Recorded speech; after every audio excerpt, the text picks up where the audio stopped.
Where's Kiko? I want to see her. Lahat ay nagulat nang sabihin yun ni Knaves, partikular si Gwyneth na literal na nakanganga ng mga oras na iyon. Buong akala niya ay magkakaroon ng amnesia si Knaves at magtatagumpay na siya sa plano. But she was wrong. Even in death, Knives would never forget that woman. Tatawagan ko siya. Presinta ni Veronica. Wala kasing kahit isang pamilya ni Knaves at Kiko ang naroon kaya nagpresinta na siyang tawagan ang kaibigan nang sa gayon ay malaman nito ang good news. Mula kay Eros ay lumipat ang tingin ni Knaves sa babaeng doktor. Hindi niya makilala ang doktor pero marahil ay kaibigan ito ni Kiko kaya tumango siya. Mabilis na lumabas si Veronica sa loob ng AFI at kaagad na tinawagan ang cellphone nila Lain. Pero kumunot ang kanyang noon nang marinig mula sa kabilang linya na out of coverage ang linya nito. Bakit nakapatay ang cellphone niya? Kunot noong ni Veronica sa sarili saka muling kinontak ang number ng kaibigan, pero tulad kanina ay nabigo siya. Sumulyap si Veronica sa loob ng AFI at nagtagpo ang paningin nila ni Dolphy Eros. Alanganin siyang umiti sa lalaki at mukhang nagets naman kaagad nito ang ibig sabihin ng ngiti niyang iyon. Dali-dali itong lumabas ng kwarto at nilapitan siya. What happened? Tanong ni Eros sa dalaga. As can't contact her, nag-aalalang sagot ni Veronica. Kumunot ang noo ni Eros sa kanila na alala na simula pa kahapon ang hindi na nagpunta si Keiko sa hospital para dalawin si Knaves. Whereas before going to work and returning home, she would visit and spend some time with Knives. Hindi ko talaga siya makontak. Baka may nangyari na sa kanyang masama, nag-aalalang saad ni Veronica. Calm down, kalmadong sabi ni Eros sabay tapik sa kanyang balikat. Maybe her cell phone is just turned off so he's not receiving your call. She hasn't been to the hospital to visit Knives since yesterday. Even her family hasn't shown up. Baka may masama nang nangyari kay Knaves, Eros T. Puno ng pag-aalalang wika ni Veronica. I'll just call Knives' secretary. He has contact with Kiko's family, ani Eros sa kakinuha ang cellphone at tinawagan si Liam. Nang ikatlong ring ay sinagot din ni Liam ang tawag niya. It's me, Eros. Tinatawagan ko si Kiko pero di ko siya makontak. Nagising na si Knaves at hinahanap niya siya, pagbabalita ni Eros sa kausap. May problema, Sir Eros T. Ani Liam sa kabilang linya na baka sa tinig ang pag-aalinlangan. What problem? Bulala si Eros dahilan para mapatingin sa kanya si Veronica na noon ay baka sa mukha ang matinding pag-aalala. What happened to her? Is she okay? Veronica mouthed. She has been missing for 2 days. Her family is now searching for her, pagsisiwalat ni Liam sa kabilang linya. Nang marinig iyon ni Eros ay wala sa sariling napatingin siya kay Veronica na tila papaiyak na. Walang paapaalam na pinatay niya ang tawag at hinarap ang babae. He held her key by both shoulders as if to reassure her. She has been missing for 2 days, T. Ani Eros. Sa narinig ay otomatikong tumulo ang mga luha ni Veronica at saka tinakpan ng palad ang bibig habang umiiyak. Muli kasing pumasok sa isipan niya ang masalimuot na kanarasan niya noon kay Mr. Zhou. Naisip niyang baka ang demonyong matanda na iyon ang muling kumuha sa kanyang kaibigan. Baka dinukot siya ni Mr. Zhou. Umiiyak na wika ni Veronica. Marahan namang hinagod-hagod ni Eros ang likod ng babae para pakalmahin ito. I understand you, but we're at work. You know, as doctors, we can't let our personal feelings affect us because it would distract us. So please, stop crying. Is promise, I will help you find your friend, ani Eros na pilit pinakakalma ang dalaga. Umiiyak na tumango na lang si Veronica saka nagpunas ng mga luha. Matapos ay nyaya na siya ni Eros na bumalik sa ihi, pero bago pumasok sa loob ay muling nagsalita si Eros. Don't tell Knives. We don't know what he might do if he finds out Kiko is missing, paalala niya sa dalaga.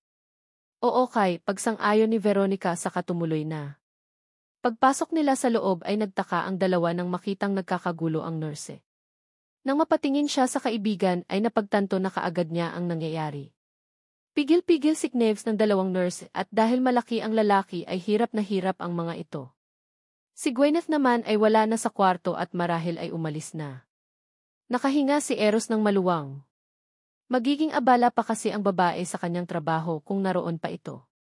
He also knew that she was embarrassed by what happened earlier, but he thought it was best for her to stop. Si Eros, nagwawala si Mr. Grayson. Gusto niyang bumangon na at umalis, anang babaeng nurse na natataranta. Sa halip na sumagot ay nilapitan ni Eros ang kaibigan, samantalang si Veronica naman ay naghahanda ng sedatives para inject sa lalaki kung sakaling hindi ito mapakalma. Knives, calm down. Delikado sa'yo kapag napuwersa ka. Hindi ka pa magaling at pwedeng bumuka ang sugat mo sa ulo, awat ni Eros, pero hindi nakinig si Knives at sa halip ay lalo itong nagpumilit na bumangon at pumiglas. No. Gusto ko nang umalis. I want to see Elaine, bulalas ni Knives. Putlang-putla na ito dahil sa sakit na nararamdaman sa ulo, pero patuloy pa rin ito sa pagpupumilit na bumangon. Calm down, Mr. Grayson. Papunta na sila lain dito, pagsisinungaling ni Veronica sa lalaki. Pero sa halip na makinig ay tinitigan siya nito ng malalim. No. I know you are lying. I want to see Elaine, so please.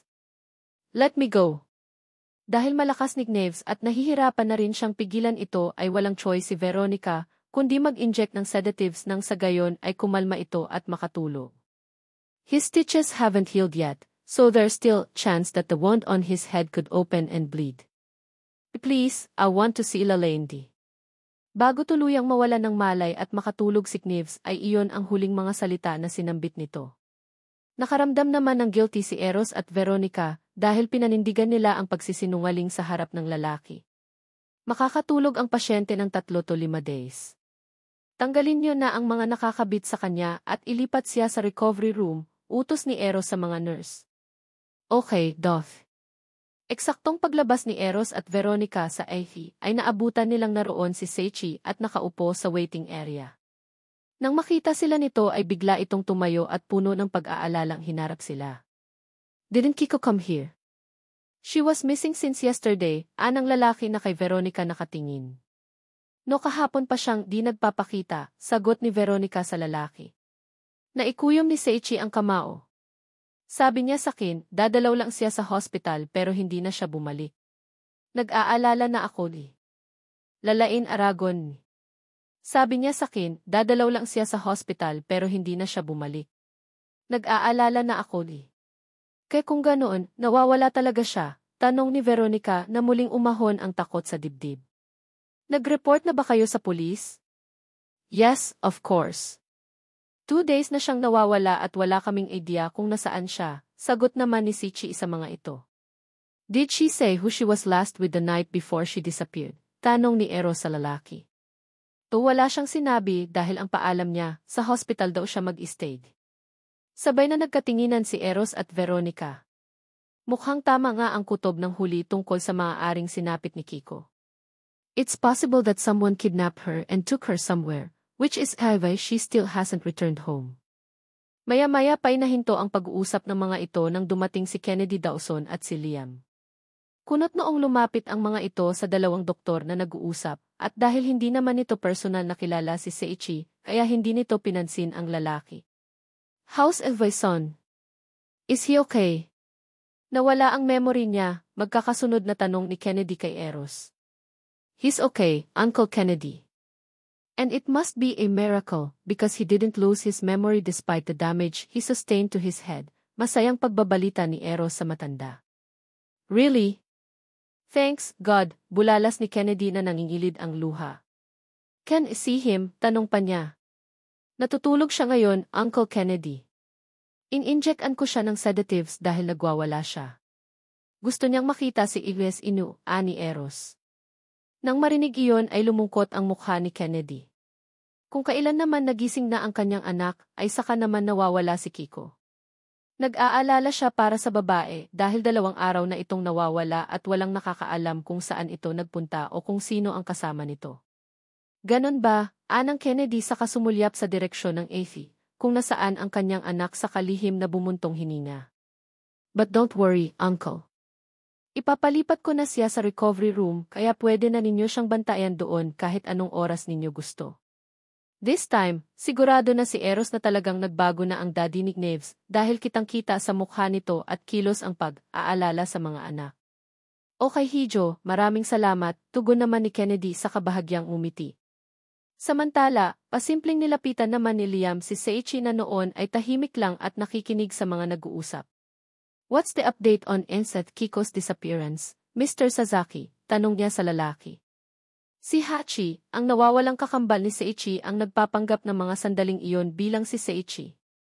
Identical twins ang mga ito kaya hindi madaling matutukoy kung sino ang totoong Seiichi o Hachi sa dalawa. Mula pananalita, kilos, ekspresyon, at panlabas na anyo ay magkamukha ang dalawa. Walang ideya si Seiichi na mayroon siyang kakambal. Ang alam lang niya ay mayroon siyang kapatid na dinala ng kanyang ina sa Pilipinas noong 1 taong gulang pa lang sila. Isang Japanese ang kanilang ama at ang ina naman nila ay isang Filipina. Subalit nang maghiwalay ang kanilang mga magulang ay sumama ang kanilang ina sa isang mayamang Japanese businessman na nakabase sa Pilipinas. Sa Japan na lumaki at nagkaisip si Seiichi, at marahil dahil sa sama ng loob ng kanyang ama ay hindi na nito kailanman binanggit ang tungkol sa kanyang ina at kapatid. Samantala, si Hachi na namuhay kasama ng ina sa Pilipinas ay lumaking rebelde. Araw-araw kasi niyang nakikita na sinasaktan ng kanyang stepfather ang kanyang ina. At kung minamalas, pati siya ay binubugbog din ito. Dahil doon, sa kalye na lumaki si Hachi. Naging basagulero siya, natutong magbisyo at gumawa ng iligal. Namatay ang kanyang ina ng 1 beses at mauntog ito sa pader sa lakas ng pagkakasuntok ng kanyang stepfather. Matapos nyon, si Hachi naman ang walang awang binubugbog nito hanggang sa halos hindi na ito makilala. Hindi pa nakontento ang demonyong amain niya, itinapon pa siya nito sa kalye na halos duguan at wala ng buhay. Doon naman nakita ni Mr. Zhao si Hachi sa lansangan noong panahon na nasa Pilipinas siya para bisitahin ang kanyang drug cartel. Unang kita pa lang niya kay Hachi ay alam niyang ito ang uri ng taong gagawin ang lahat para mabuhay. Dahil doon, kinupop niya si Hachi na noon ay nasa 17 years old pa lang. Dinala niya ito sa China at sinanay na gumawa ng illegal tulad nina Elijah, Madison at Faye. We have reported her to the police, but to this day we still have no leads on where she is, sagot ni Hachi sa lalaki. Kilala niya ang kaharap na lalaki at alam niyang isa ito sa pinakamatapat na tauhan ni Neves Dawson. He also knows that he is just as sharp and cunning as his boss, so he has to be careful not to let his pretense be exposed. Otherwise, his boss, Mr. Zhao, will not succeed in taking revenge on Kenji Inao's family. Ganon ba, ani Liam sa kamapanuring pinagmasdan ang lalaking kaharap. Bukod sa TV footage, wala pa siyang ebidensya na nagtuturo sa lalaki na ito nga ang may kagagawan kung bakit na aksidente ang kanyang boss. Kaya ang tanging magagawa lang niya ay manmanan ito sa pang-araw-araw nitong gawin. He didn't understand Kale, but he felt strange about the man in front of him. He spoke carefully and acted as if he was hiding something. Don't worry, inutusan ko ang mga tauhan kong tumulong sa paghahanap kay Emmett Keiko, sagot ni Liam sa kaharap. Thank you, Mr. Miller, ani Seiichi sa kainilahad ang palad para makipagkamay. Kunot noong pinagmasdan naman ni Liam ang palad nito sa kainabot iyon. Don't mention it, T. Maya-maya pa'y naudlot ang pag-uusap ng dalawa ng isang text message ang natanggap ni Liam mula sa isang unknown number. Be careful because your boss might be the next to die, T. Dahil nakapiring ang mga mata, walang idea si Keiko kung nasaan siya. Ni hindi rin siya makasigaw dahil nakatakip ng tela ang kanyang bibig. Nakasalampak siya sa malamig na sementadong sahig at ang dalawa niyang mga kamay ay nakatayo sa kanilang likuran. Let me go. Sino ba kayo? Mga hayop kayo, sigaw ni Keiko habang pilit na nagpupumiglas. Subalit maya-maya pa inarinig niyang biglang bumukas ang pinto sa silid kung nasaan siya nakakulong at isang pamilyar na baritonong boses ng lalaki ang nagsalita mula sa kung saan. We meet again, Lalaine Aragon. We meet again, Lalaine Aragon. Nanigas ang katawan ni Keiko sa narinig. Kilalang-kilala niya ang boses na iyon, kilalang-kilala niya. Narinig niyang dahan-dahang naglakad papalapit sa kinaroroonan niya at naramdaman niyang huminto ito sa tapat niya. Ang buong akala ko, pagkatapos ng 8 taon ay hindi na tayo magkikita, Lalaine. Anang lalaki sa kamarahang hinaplos ang kanyang pisngi. Ipinilig ni Keiko ang pisngi at parabang diring-diri sa lalaking hindi nakikita. Pero nakapiring man ang mga mata, hindi siya maaaring magkamali. Ang lalaking ito ay ang lalaking inakala niyang patay na. Si Elijah Montenegro. Walang hiya ka. Buhay ka pa palang hayop ka.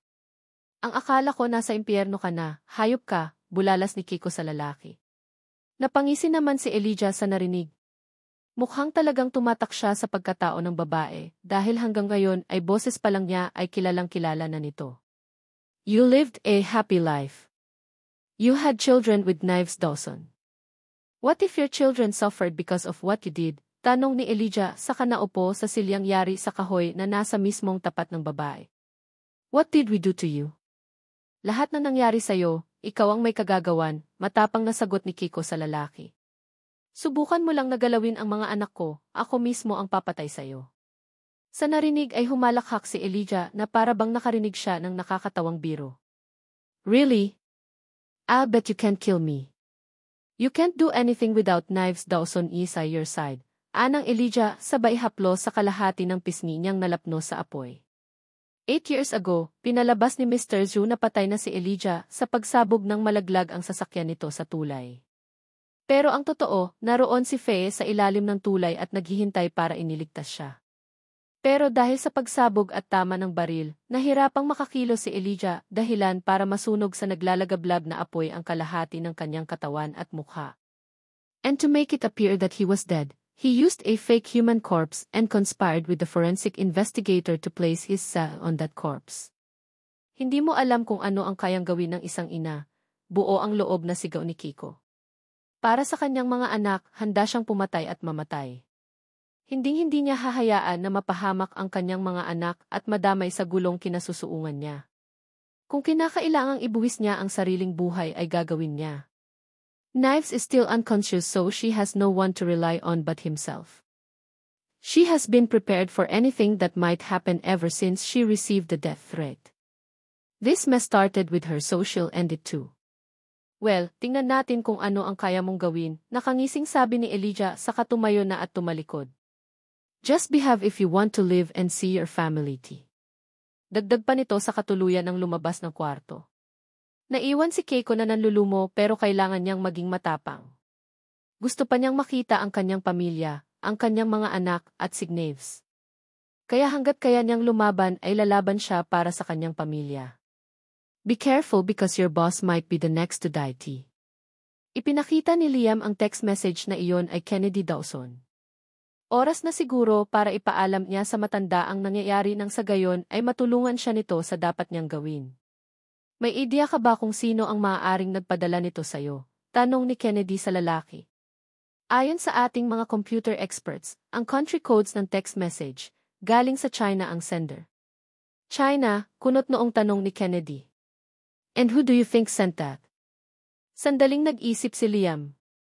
Dahil walang malay ang kanyang boss at may nagtatangka sa buhay nito, kaya kailangan niyang sabihin sa ama nito ang totoo. Dahil kahit bumabagsak man ang Dawson Group, hindi pa rin mapagkakaila na malakas pa rin ang kapit nito sa malalaking tao. Sa tingin ko ay galing may Mr. Zhou ang text na iyon, Sir Kennedy. Mr. Zhou? And who the putya is that? Tanong ni Kennedy na madilim ang anyo. Kahit matanda na ito at mahina ay mai-intimidate pa rin ang isang tao sa aura nito, lalo pat mabalasik ang anyo nito sa tiwing nagagalit. Batid ni Liam na hindi kilala ng kausap ang lalaking tinutukoy niya. Si Knives kasi ang tipo ng tao na hindi nagsasabi ng personal na problema sa ama, kaya naman wala itong kaalam-alam sa mga nangyayari sa sariling anak. Si Mr. Zhou ang taong minsang nakalaban ni Sir Knives sa negosyo. And I think he wants revenge. Pagsisinungaling ni Liam na diretso ang tingin sa kausap. Hindi niya maaaring sabihin na dahil kay MF lalain kung bakit nagkaroon ng alitan ang dalawa dahil maaaring maging mitsa pa iyon para lalong hindi magkabati ang mga ito. Nagtataka naman si Kennedy sa narinig. Ano ba ang eksaktong ginawa ng anak ko para paghigantihan siya ng taong iyon? Napilitan si Liam na sabihin ang kalahati sa katotohanan ng nangyari sa China 8 years ago upang magkaroon ng ideya ang matanda sa mga nangyayari. So, is he taking revenge because the authorities discovered his illegal business because of Edison? Paniniguro ni Kennedy. Yes, sir. Iyon po ang tingin kong dahilan. Sandaling nanahimik si Kennedy na para bang may malalim na iniisip. Pero maya-maya ay nagsalita rin ito. Magpadala ka ng mga tauhan natin para magbantay kay Neves. Magpadala ka rin ng mga tauhan natin sa China para hanapin kung naroon si Keiko. Sunod-sunod na utos ni Kennedy. Okay, sir. I'll take care of it, T. Gusto ko ring makausap si Mr. Inu. Mag-set ka ng appointments. Kailangang ma-resolve ang gulong ito bago pa magising si Neves dahil natatakot ako sa maaaring gawin ng anak ko.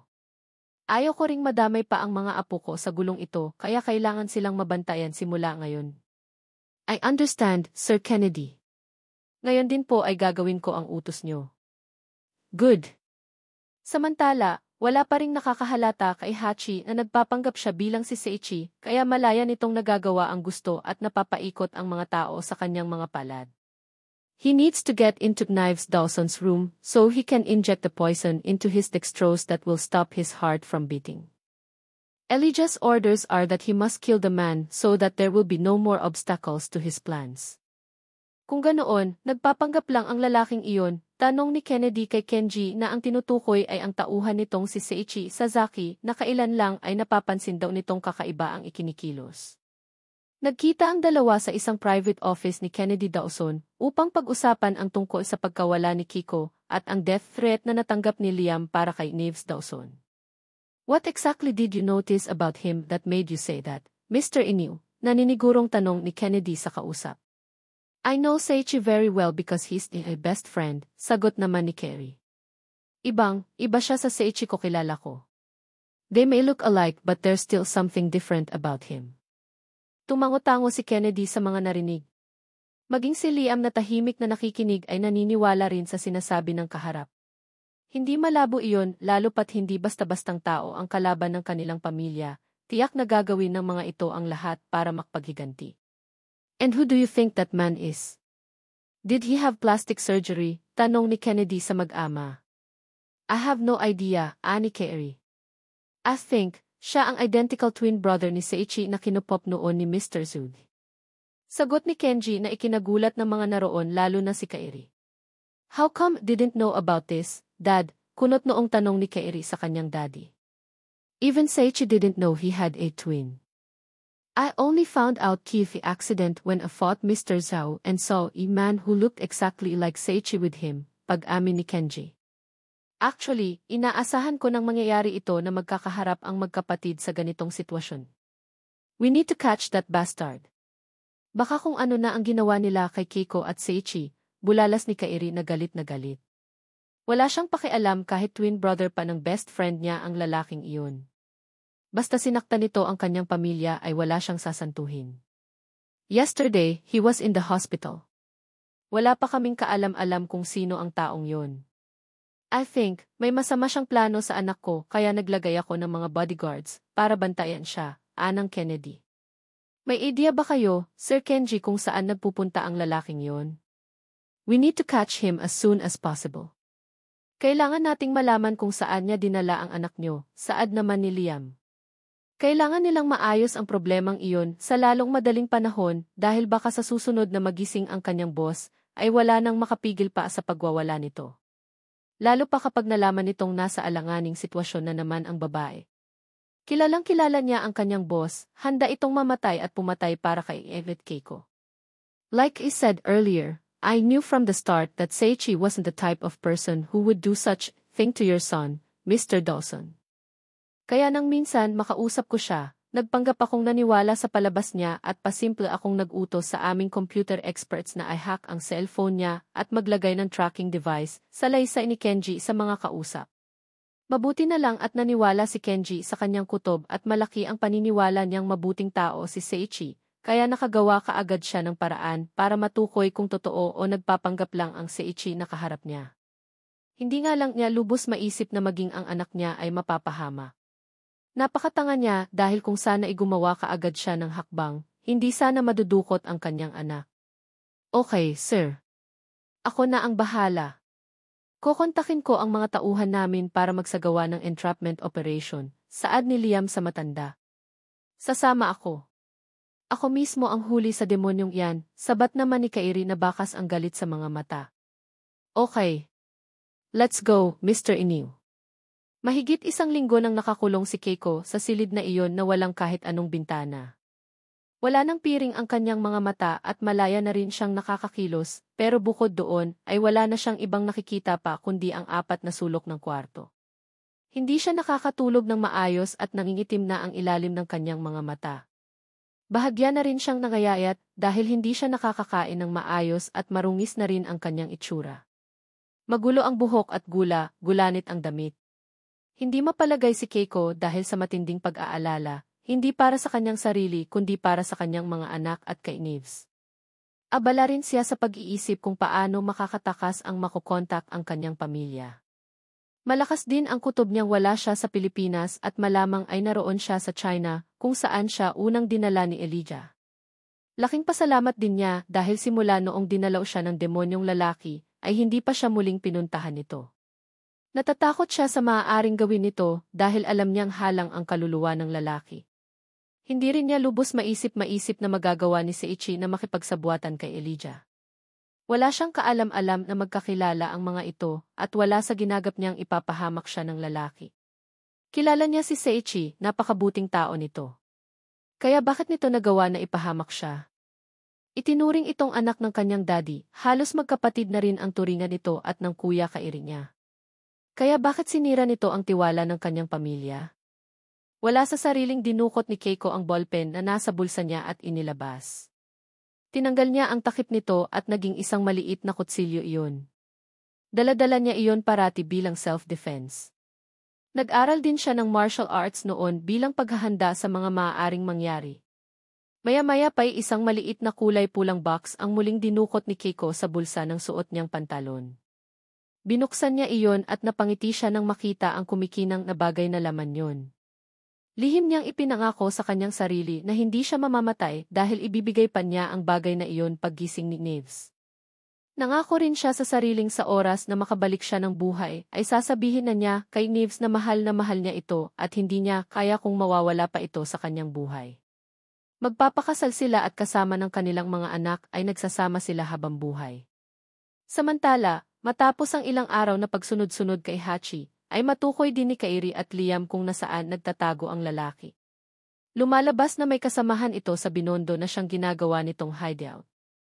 Alam ng dalawang lalaki na karamihan ng populasyon sa Chinatown ay mga Chinese at maaaring ang ilan doon ay tauhan ni Mr. Zhao, kaya naman plinano nila ng maigi ang mga hakbang. Kargado ng malalakas na kalibre ng baril si Kairi at Liam tulad ng rifle, shotguns at revolver. Mayroon din silang suot na bulletproof vest para sa dagdag protection. Madaling araw na iyon at iyon ang magandang pagkakataon para isagawa ang kanilang plano. Kasama din nila ang pinagsanib na tauhan ng Dawson at Iniw family. "Are you ready, Mr. Iniw?" tanong ni Liam sa kasama.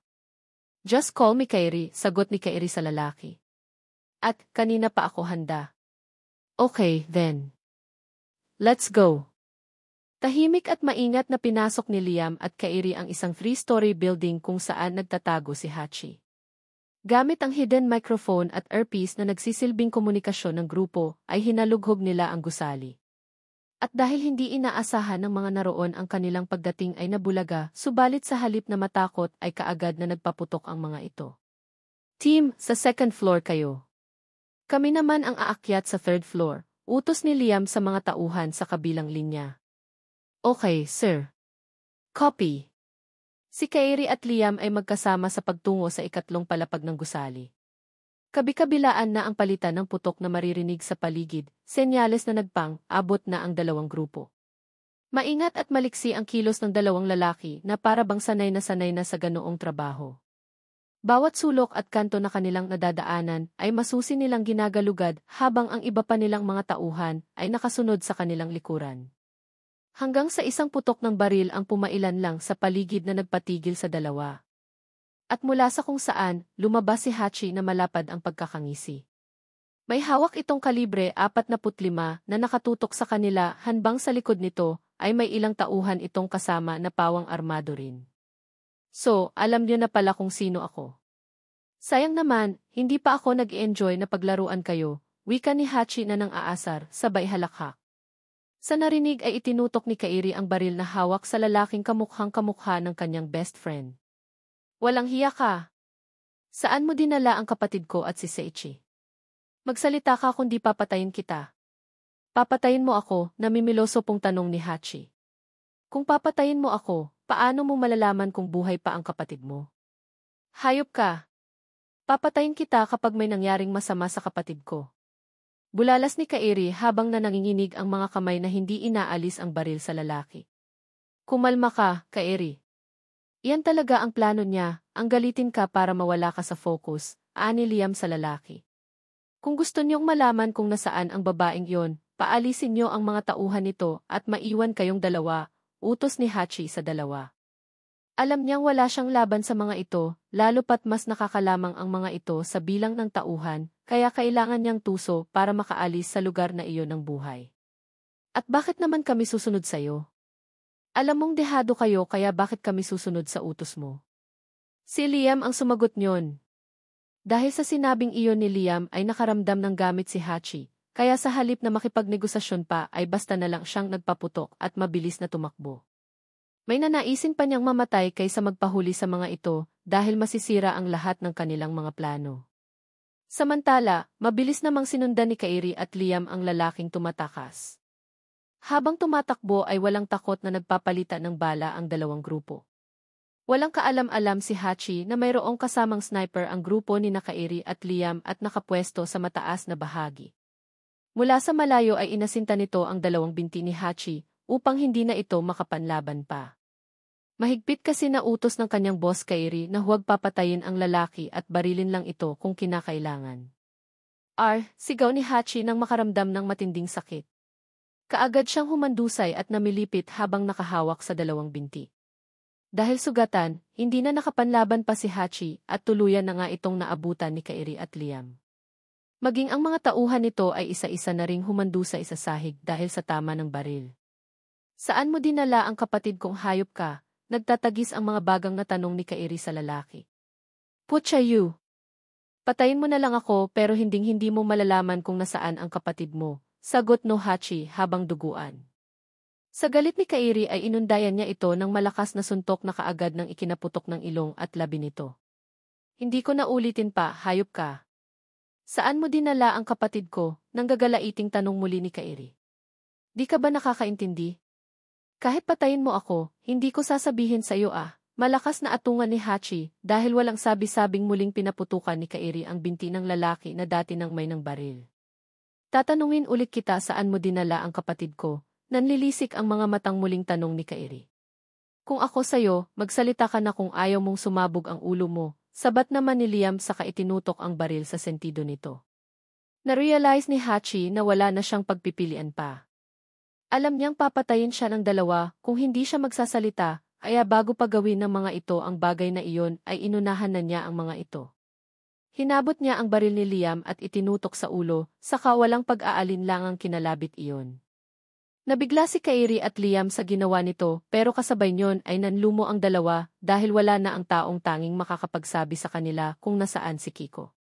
Samantala, sa kalagitnaan ng gabi ay naudlot ang mababaw na tulog ni Kiko nang makarinig siya ng kaluskos na nanggagaling sa nakalock na pinto.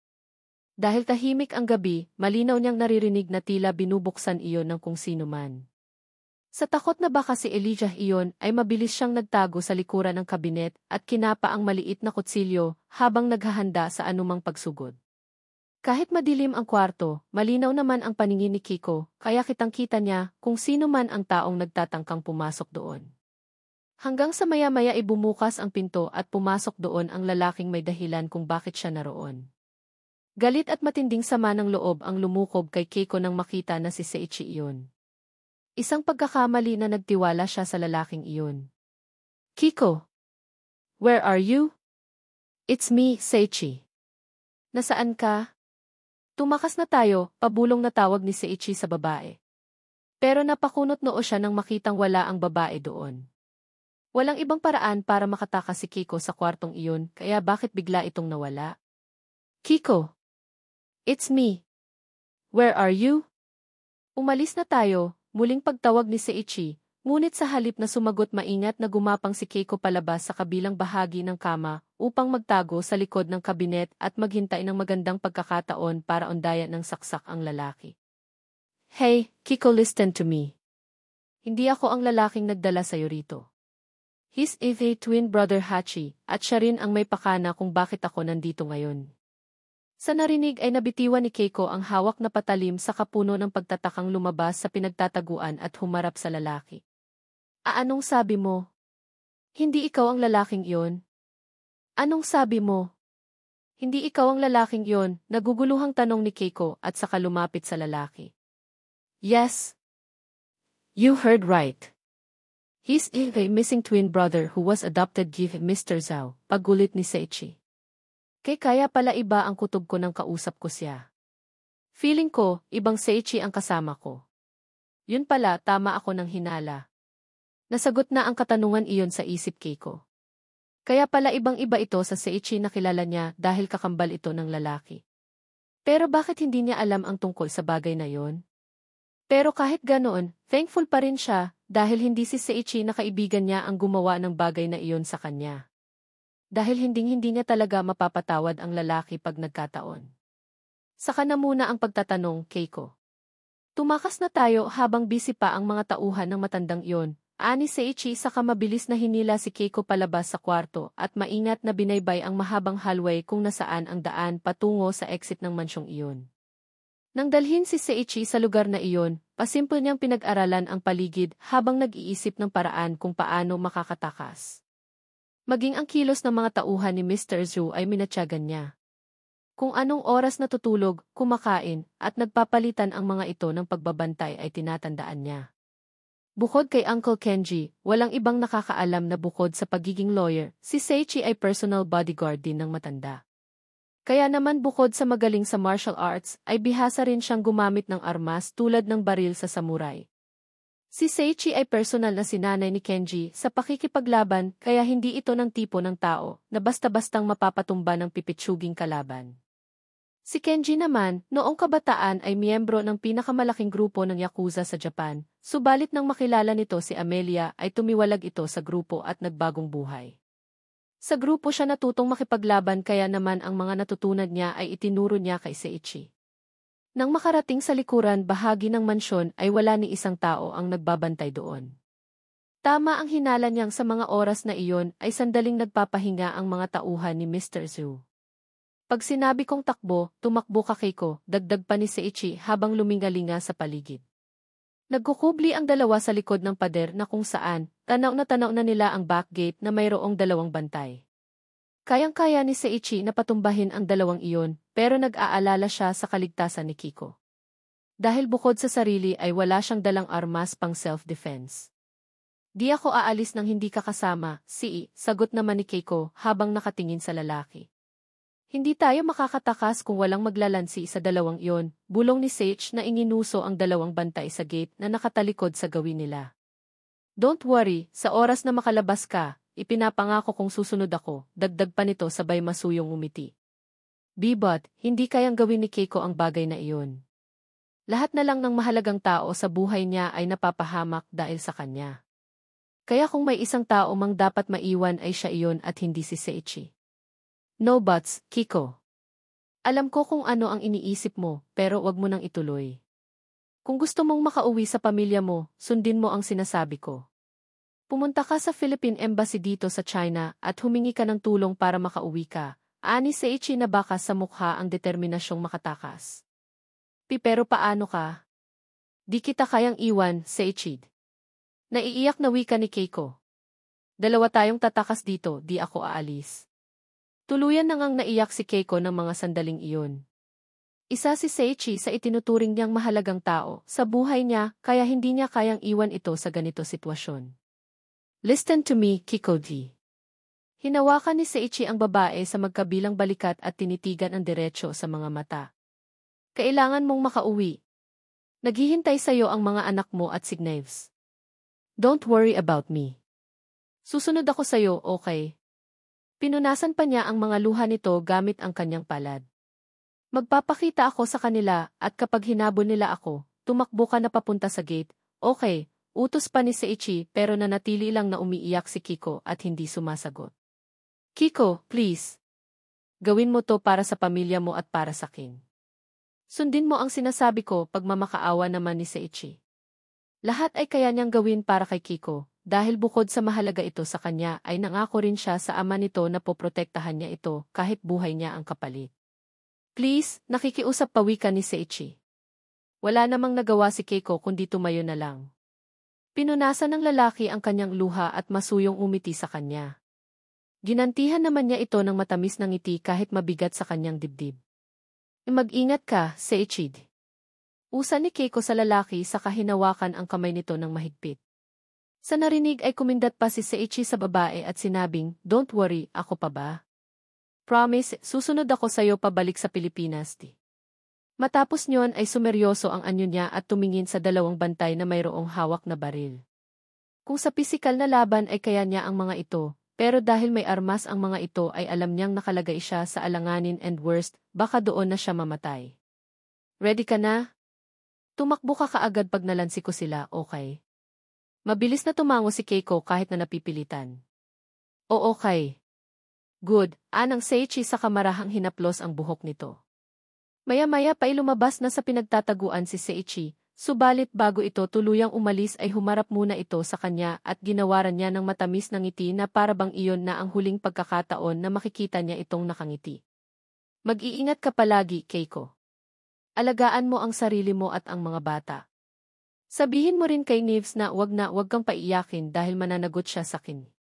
Muling bumuhos ang luha ni Keiko sa mga narinig at bago pa siya makasagot ay tumakbo na si Seiichi papunta sa dalawang bantay.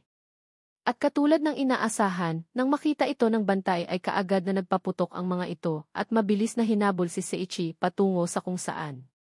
Humahagulhol man at nanginginig ang mga tuhod, pinilit ni Keiko na sundin ang sinabi ni Seiichi. Nang makita niyang wala ng tao sa gate ay mabilis siyang tumakbo patungo roon. Sa kabutihang palad, pagdating niya sa gate ay hindi iyon nakakandado. Mabilis siyang tumakbo palabas sa mansyon, pero bago pa siya tuluyang makalayo ay sunod-sunod na putok ng baril ang narinig niya mula sa kung saan. Animal ka! Ang lakas ng loob mong patakasin sila Lain. Papatayin kita! Magkakasunod na putok ang pinakawalan ni Elijah kay Seiichi na nakahandusay na sa sahig. Napuruhan ito ng dalawang guard na humahabol sa kanya at ngayon ay wala na siyang magawa dahil mayroon na siyang tama ng bala sa iba't ibang bahagi ng katawan. Pero bago iyon, nakipagbuno muna siya sa mga ito at naagaw niya ang baril ng mga ito kaya napatay niya ang dalawa. Sa kamalas-malasan, nahuli siya ng boss ng mga ito at dahil sugatan na siya ay wala na siyang magawa pa kundi habulin ang sariling hininga habang nakahandusay sa sahig. Putya shit! Pagbabayaran mong nakialam ka, galit na galit at nanlilisik ang mga matang sigaw ni Elijah. Pinaputukan niya ito subalit kasabay ng pagkalabit niya ng gatilyo ay pinaputukan din siya ni Seiichi gamit ang baril na naagaw sa mga bantay. Nasapul si Seiichi sa dibdib kung nasaan ang kanyang puso, subalit si Elijah naman ay tinamaan niya sa ulo dahilan para kaagad itong bawian ng buhay. Several hours earlier. Tumawag si Liam. Nahanap na sila kung saan nagtatago si Mr. Zhu. Nasa Guangzhou, China sila at doon din dinala si Keiko at Gwyneth, pagbabalita ni Kairi sa ama. Napatayo si Kenji sa narinig sa kamatamang tumitig sa anak na panganay. Let's go! Puntahan natin ang kapatid mo at si Seiichi, anya na bakas ang determinasyon sa tinig. Are you sure, Dad? Naninigurong tanong ni Kairi sa kanyang daddy. Di biro ang mga tauhan ni Hiroshi Sato. Delikado, Dad.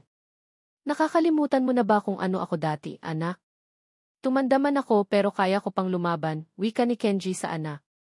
Besides, ito na ang tamang pagkakataon para ipaghiganti ko ang mommy mo. Ako mismo ang papatay sa hayop na iyon. Dahil sa mga sinabi nito, napagtanto ni Kairi na hindi na niya mapipigilan pa ang kanyang daddy. Kaya sa halip na tumutol ay sumang-ayon na lang siya sa gusto nito. Besides, naroon naman at hinding-hindi niya ito pababayaan. Please, change your clothes and put on a bulletproof vest, Dad. I can't afford to lose you too. Anang Kairi na bakas ang pag-aalala para sa ama. Don't worry, son. Kaya ko ang sarili mo, tugon naman ni Kenji. Mabilis siyang tumalikod at nagtungo sa kanyang kwarto at binuksan ang drawer. Isang gold na kalibre 45 ang matagal nang nakatago roon na talagang inilaan lang niya para sa araw na iyon ang patayin si Hiroshi sa sarili niyang mga kamay. Nagsuot siya ng bulletproof vest bilang proteksyon sakaling mabaril siya sa katawan, leather jacket, at nagdala ng isang military knife na isinukbit niya sa kanyang baywang. Gagamitin niya itong pang self-defense sakaling madehado siya. Nang matapos makapagbihis ay lumabas na si Kenji, at naabutan niyang naroon na ang kanyang mga tauhan na nasa 15 hanggang 20 katao. Nakahilera ang mga ito at nakatayo ng maayos habang si Kenji naman ay dumaan sa pinakasentro niyon. Ang private plane, naka-ready na ba? Tanong ni Kenji sa anak. Yes, Dad. Okay, let's go.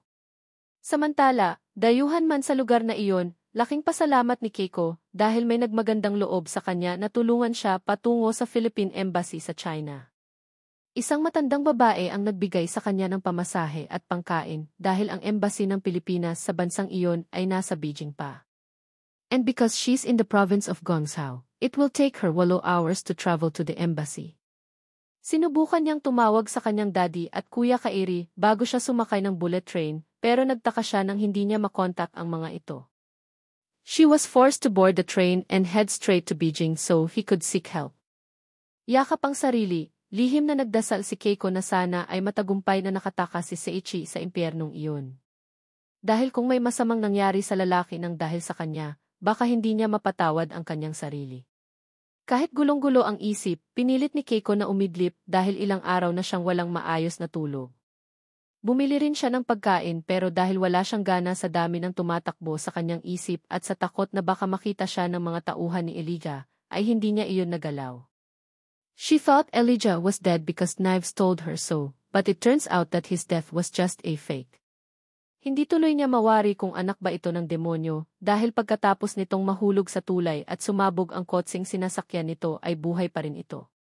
Sana lang ay tuluyan na itong mahuli nang sa gayon ay tuluyan na itong makulong. Ilang oras na tahimik lang si Keiko at walang imik, malalim ang iniisip at tulala hanggang sa makaramdam siya ng antok. At marahil, dahil sa sobrang pagod at kawalan ng pahinga, kaya hindi niya alam kung gaano siya katagal nakatulog. Naramdaman na lang niyang may isang matandang lalaki ang kumalabit sa kanya, kaya nagising siya. Where are you going, miss? Tanong nito sa wikang English habang nakangiti. At the Philippine Embassy, sir, magalang naman niyang sagot. You mean, in Beijing, kunot noong tanong nito. Tumango siya. I see. The next station is in Beijing. Be careful because there are many bad guys in Beijing, especially when it comes to foreigners, paalala naman nito sa kanya. Okay, sir. Thank you very much. Ginawara ni Keiko ng simpleng ngiti ang matanda. Nagpapasalamat siya dahil kahit masama ang experience niya sa bansang iyon dahil kay Elijah, ay mayroon pa ring mabubuting tao na hindi nagdadalawang isip na tumulong sa kapwa. Maya-maya pa'y tumunog na ang train at mula sa speakers ay ipinaalam ng malapit na sila sa Beijing. At bago tuluyang lumabas ng train, isang masuyong ngiti ang iginawad ni Keiko sa matanda na sinagot naman nito ng pagtango. Nang makababa sa bagon, kaagad nagtanong-tanong si Keiko kung saan ang direksyon patungo sa Philippine Embassy. Maya-maya pa'y nga isang babaeng teenager ang lumapit sa kanya at nagtanong. Nang masabi niyang kung saan siya patungo ay nagmagandang loob ito na tulungan siya. Itinuro nito ang direksyon at ang paraan kung paano siya makakapunta roon. Sinunod nga ni Keiko ang turo sa kanya hanggang makalipas ang kalahating oras ay narating na rin niya ang Philippine Embassy. Are you Keiko Inu? Tanong ng isa sa mga officer. Yes, sir, naguguluhang sagot naman niya. Wala pa man siyang sinasabi ay kilala na siya ng mga ito. Your relatives have called and filed a case against the kidnappers. You're safe. Stay here while you wait for your family tea. Pero may kaibigan pa akong naiwan doon at kailangan niya ng tulong. I'm begging you, Z. Nakikiusap na wika ni Keiko sa kaharap. Naniniwala siyang maayos lang si Seiichi at naghihintay ito ng tulong mula sa kanya. Don't worry. Give us the address and we'll send people to help your friend. For now, you need to rest, anang officer. Nang marinig iyon ay nakahinga ng maluwang si Keiko. Sana lang ay mailigtas ng mga ito si Seiichi nang sa gayon ay sabay silang makabalik ng bansa.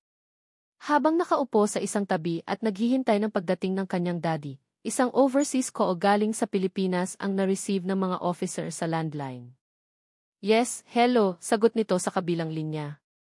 Is this the Philippine Embassy in China? Anang lalaki sa kabilang linya na paos na boses na tila ba bagong gising.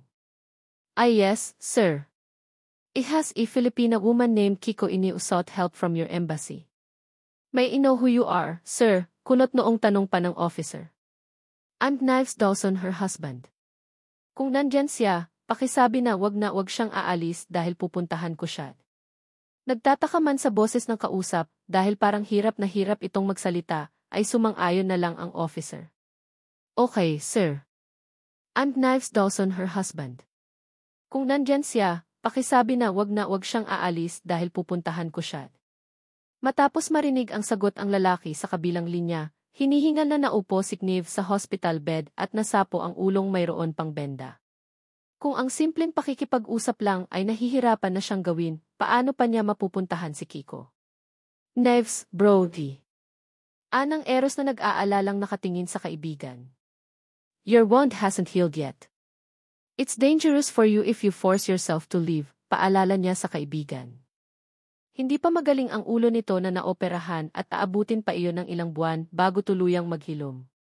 At bilang doktor, alam niyang makakasama rito kung pipilitin pa nitong kumilos. Higit sa lahat, hindi niya alam kung ano ang naghihintay sa kanila sa China. Shut up, ani Knives habang sapu-sapo ang sumasakit na ulo. Kailangan kong puntahan si Keiko. Di ako mapapakali hanggat di ko nakikitang safe siya. Pagpupumilit pa ni Knives sa kabinalingan ang sekretary niyang tahimik lang na nakikinig. Kilalang kilala niya ang kanyang boss. Kapag ginusto nito ay walang makakapigil, kahit pasabihing ikakapahamak nito o ikamamatay ay hindi ito makikinig basta tungkol kay MF lalain ang usapan. Liam, tawagan mo si Captain Tetsuya at ipahanda mo ang private plane. Aalis tayo, utos ni Knives sa sekretary niya. Okay, sir, walang pag-aalinlangan sagot ni Liam saka tumalikod na at lumabas ng kwarto. Knives, aren't you worried about yourself? Your surgery hasn't healed yet. Look! You can't even move without your head hurting. Paano na lang kung may nangyari sa'yo doon, singhal pa ni Eros sa kaibigan. Kahit kailan talaga ay napakatigas ng ulo nito. Basta ginusto nito ay gagawin nito kahit pa ikamamatay niya iyon. Lihim siyang napailing dahil hindi niya pa rin lubos maisip na ganoon pala magmahal ng isa Knives Dawson. Don't put in care, mariing sagot ni Knives sa kapilit na tumayo. At kung nag-aalala ka, sumama ka sakin.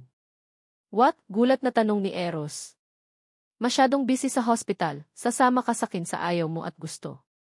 Kung ayaw mong sabihin ko sa daddy mo na ipakasal ka at maging tagapagmana ng company niyo, ani Knives na ang tinutukoy ay ang arranged marriage ng kanyang kaibigan. He knows very well that Eros doesn't want an arranged marriage, especially since he doesn't want to inherit the family business because he really wants to be a doctor. They're not close to each other, but Eros' dad follows almost all of his advice and suggestions. Bumuntong hininga si Eros at saka wala nagawa kundi pumayag na lang sa gusto nito. Isa pa, delikado para sa kalagayan ni Knives ang mag-travel mag-isa, kaya kailangan niyang sumama. Okay, lailay ang balikat na sagot ni Eros. Good, ani Knives. I need clothes and weapons. Get me some, utos pa niya sa kaibigan. Yes, boss, pabirong sagot ni Eros saka tumalikod na at lumabas ng kwarto. Naiwan naman si Knives na muling nahiga dahil pakiramdam niya ay mas lalong sumakit ang kanyang ulo. Pero kailangan niyang pilitin dahil nag-aalala siya kay Kiko. Kanina, noong aksidente niyang narinig kay Eros at sa isang babaeng doktor ang tungkol sa pagkidnap kay Kiko ay gusto niyang magwala. Dahil wala siyang kaalam-alam na ang babaeng pinakamamahal niya ay nasa kamay ng demonyong si Mr. Zhou. Ipinapangako niya sa kanyang sarili na sa oras na may mangyaring masama kay Kiko, kahit saan mang impyerno ay hahabulin niya ang matandang iyon at papatayin. Samantala, hindi maintindihan ni Kiko kung nagkakamali lang ba siya ng pandinig o talagang si Knives ang pangalang sinabi sa kanya ng officer. Kung ganon, magkamalay na ba ito at hindi siya nakalimutan? Sunod-sunod na pumatak ang mga luha ni Keiko dahil walang pagsidlan ang sayang nararamdaman niya. Nasa alanganin man siyang sitwasyon, pero nagpapasalamat pa rin siya sa Panginoon dahil dininig nito ang kanyang dasal. Nagkaroon na ng malay-tao si Knives at hindi siya nito nakalimutan. Tahimik na umiiyak si Keiko habang yakap-yakap ang sarili ang hinihintay ang pagdating ng lalaking pinakamamahal. And every second, minute, and hour that passed seemed so long. She missed Knives so much and wanted to hug him and tell him how much she loved him. "Miss, have some coffee," anang lalaking officer saka naglapag ng isang tasa ng mainit na kape. Nag-angat ng tingin si Keiko sa lalaking officer na naupo tapat niya. "Thank you very much, sir. I have reported the criminal Elijah Montenegro to the Chinese police," sa halip ay sagot nito. "A manhunt operation has been conducted throughout Guangzhou, and even in the surrounding area. Don't worry, Mas Iniu. The police will do everything they can to arrest that man." Kahit narinig iyon ay hindi pa rin magawang kumalma ni Kiko. Dahil sa lahat ng mga pinagdaanan niya sa kamay ng lalaking iyon, alam niya kung gaano ito katuso at hindi ito magpapahuli ng buhay. Kaya hanggat hindi niya ito nakikitang nakakulong ay hindi siya mapapalagay ang loob. "Tell me the exact circumstances that led to that man kidnapping you. Do you know him? What are his intentions towards you? Have you had any previous conflicts?" Sunod-sunod na tanong ng officer kay Kiko. Nagsimula naman si Keiko na ikwento ang mga pangyayari kung paano niya nakilala si Elijah, sa kung ano ang mga kahayupang ginawa nito sa Pilipinas at maging sa bansang iyon. Maging ang tungkol sa research institute na pinagdalhan sa kanya noon at sa mga illegal nitong mga gawain ay ikinuwento niya. Nang marinig iyon ng officer ay halos hindi ito makapaniwala. Bakas ang takot at pagkasindak sa mukha nito habang nakatingin sa kanya. Hindi niya ito masisisi dahil maging siya ay ganoon din ang naramdaman noong nalaman niya ang tunay na pagkatao ni Elijah. "Get some rest, Mas Iniu. We have a spare room. You can use it. It will take about 4 to 5 hours to travel from our country to Beijing, so you will have a long time to wait for your husband to arrive," anang officer kay Kiko. "Thank you for your kindness, sir," ani Kiko sa kasimpleng ngumiti sa kausap na officer. Kahit papaano, nabawasan ang takot na nararamdaman niya dahil alam niyang ligtas siya sa lugar na iyon. Sinunod ni Keiko ang sinabi ng lalaki. Nagtungo siya sa kwartong sinabi nito at bahagya siyang namangha na presentable iyon at mukhang komportable. Since she didn't have anything to wear, she decided to just wash up and then lie down. And perhaps because she was tired from the days of fatigue, she didn't realize she had already fallen asleep. Hindi alam ni Keiko kung gaano katagal siyang nakatulog, basta naramdaman na lang niyang may isang kamay ang humahaplos sa kanyang pisngi. Bumalikwas siya at wala sa sariling pinagmasdan ang lalaking nakaupo sa gilid ng kamang kinahihigaan niya. The man's face and lips were pale, he had a bandage on his head, and his mustache and beard had barely grown. He was also wearing a leather jacket, jeans, and high-cut leather boots. It was the first time she had seen the man dressed like that. But even so, he was still handsome despite his rugged appearance. "Kiko D." Masuyon itong pagtawag sa kanya sa namamaos na boses. Samantala, ilang beses munang ikinurap-kurap ni Keiko ang mga mata dahil iniisip niyang nananaginip lang siya. Pero bigla siyang nagbalik sa wisyo nang maramdamang lumapat ang labi nito sa nakaawang niyang bibig. "Thank God, you're safe," anang lalaki nang bitiwan nito ang kanyang labi at buong pagmamahal na pinagmasdan siya. "I'm really sorry baby, I was late. Please forgive me T." Nang narinig iyon ay tila ba doon lang tuluyang nag-sink in kay Kiko ang lahat. Humagulhol siya ng iyak at sumubsob sa matipunong dibdib ng lalaki. "Knives, I'm sorry. If it weren't for me, you wouldn't have had an accident. I'm really sorry, it's my fault," parang batang hagulhol ni Kiko. "Sobra akong mag-alala sa'yo. Aakala ko mawawala ka na sakin. Aakala ko, makakalimutan mo na kamo ng mga anak mo." Dahil sa mga narinig ay matamis na napangiti si Knives. Dahil sa halip na umiyak ito para sa masalimuot na dinanas, ang kalagayan pa niya ang inalala nito. "Knives, I'm sorry. If it weren't for me, you wouldn't have had an accident. I'm really sorry, it's my fault. Sobra akong nag-alala sa'yo. Akala ko mawawala ka na sakin." Patuloy lang sa paghagulhol si Keiko habang nakasubsob sa dibdib ng lalaking minamahal, samantalang si Knives naman ay nakayakap sa baba at marahang hinahaplos ang mahaba nitong buhok. It's okay, baby. Look at me. I'm totally fine so you don't need to worry, pang-aalo naman ni Knives sa babaeng walang tigil sa pag-iyak. Pero ang totoo, pinipilit lang niya ang sarili ng mga sandaling iyon dahil mula nang umalis siya sa hospital ay hindi na nawala ang pananakit ng kanyang ulo.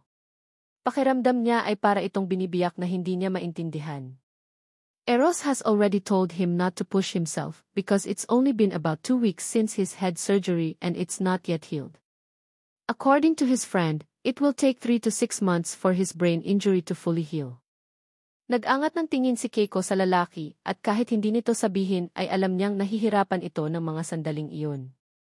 Mas lalo kasing naging maputla ang mukha at labi nito na parabang pinipilit lang ang sarili.